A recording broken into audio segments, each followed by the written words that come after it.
Elon Musk recently became the world's first trillionaire. Yes, trillionaire with a T. Imagine making $1 million and then repeating that 1,000,000 times. That's a trillion. But here's the thing that no one's talking about. Almost none of that money is his in the way that you'd probably assume. There's a lot more to this story than you might expect. So in this video, I want to break down Elon Musk's entire net worth, exactly where this $1 trillion actually comes from, and why he might not be worth exactly that amount that's being reported. So how did we actually get here? Well, in Elon's case, it's all company ownership. It is just shares. It's not cash in the bank. It's ownership in businesses, and really just two businesses that shift the needle, that being Tesla and SpaceX. The first and by far the biggest piece now is SpaceX. So Musk holds roughly 4.8 billion shares plus 350 million options,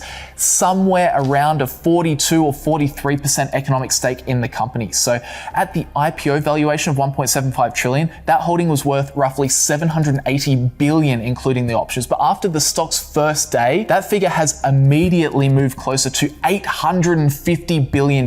In fact, this single piece makes up something like 75% of his entire net worth. And then, of course, the rest, the second big piece, is Tesla. So between the shares he owns outright and the stock options he's been awarded over the years, Musk has an economic interest in around 20% of the company, worth roughly 280 billion at current market prices. A big chunk of that comes from his famous 2018 compensation package. That was the one that was struck down multiple times in Delaware before ultimately being reinstated by the Delaware Supreme Court in December 2025. So that package gave Musk the right to acquire 304 million Tesla shares through stock options after, of course, hitting a series of those performance targets, which he did indeed meet.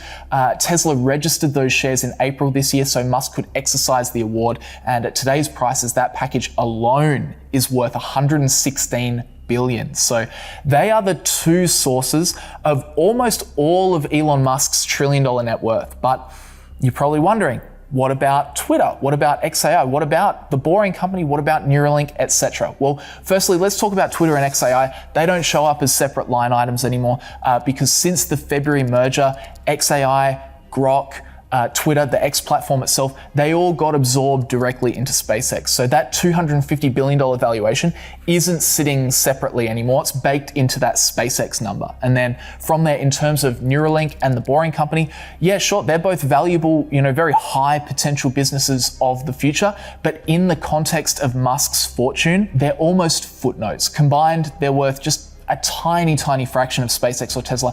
Maybe like $5 to $7 billion in total is Elon Musk's stake, meaning that virtually all of his wealth is just in those two companies. $1 trillion across those two companies. But you want to know the crazy thing?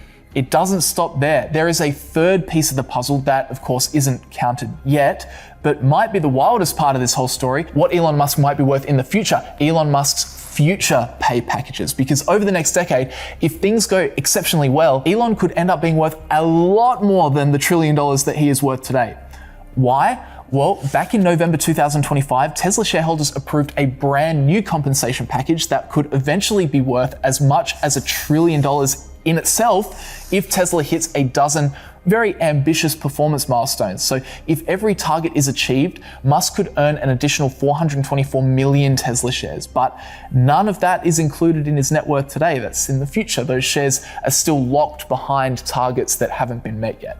And also SpaceX did something very similar in its IPO filing. Musk was granted 1 billion performance-based restricted shares vesting in 15 tranches. So to unlock each tranche, SpaceX must hit a market cap milestone, so 500 billion, then $1 trillion, all the way up in increments to 7.5 trillion. And Elon must also satisfy an even more extraordinary condition, helping establish a permanent colony on Mars of at least 1 million people. So literally no Mars city, no vesting. It sounds completely ridiculous, and it kind of is, except the fact that the shares have already been issued to Musk and he can vote them today, even though necessarily the economic benefits remain locked behind those performance targets. It's quite sneaky. But overall, that is the anatomy of the $1.1 trillion, mostly SpaceX, a big chunk of Tesla, and a mountain of potential further upside sitting in the background. But here's the real question. How much of this can Elon Musk actually touch? Well, that's actually a really good question. And now that I have a battery in my microphone that works, I can tell you.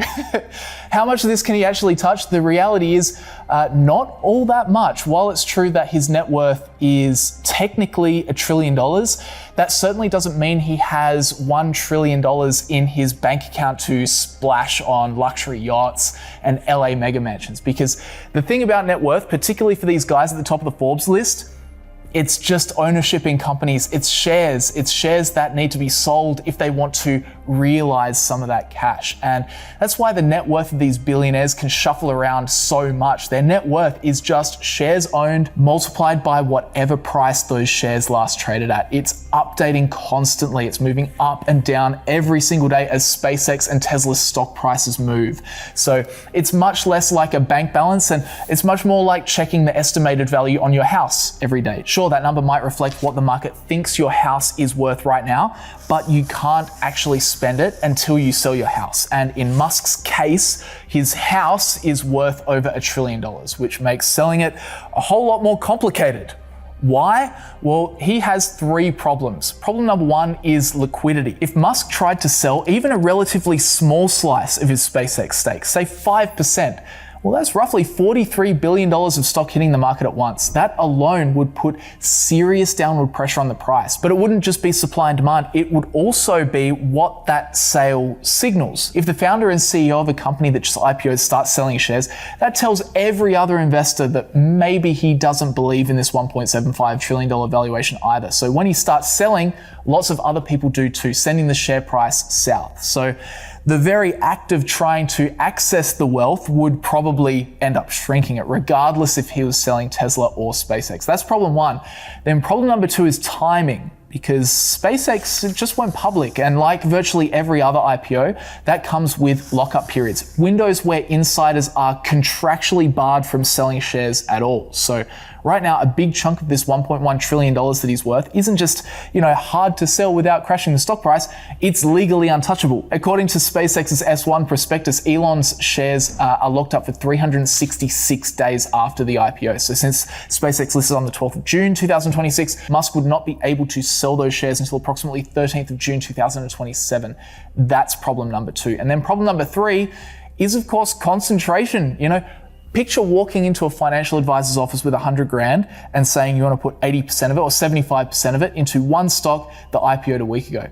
Any advisor worth their salt would tell you that's a massive red flag. That is the textbook definition of concentration risk, the exact opposite of a diversified portfolio. And yet that's roughly Musk's situation. Somewhere around 75% of his net worth is sitting in one company's stock. Now for him, of course, that isn't a portfolio choice. It's just ownership and control of the business that he built. But the risk is still just as real. If sentiment on SpaceX turns, even with nothing going, wrong at the company itself, a huge chunk of that $1 trillion net worth could disappear just as fast as it showed up. And here's the thing, where the company is today, the SpaceX IPO was really massively overvalued. Now, I spoke about that in detail in my last video, so I'm not going to rehash that stuff here, but the point is, I came out with a very, very optimistic valuation of around 440 billion.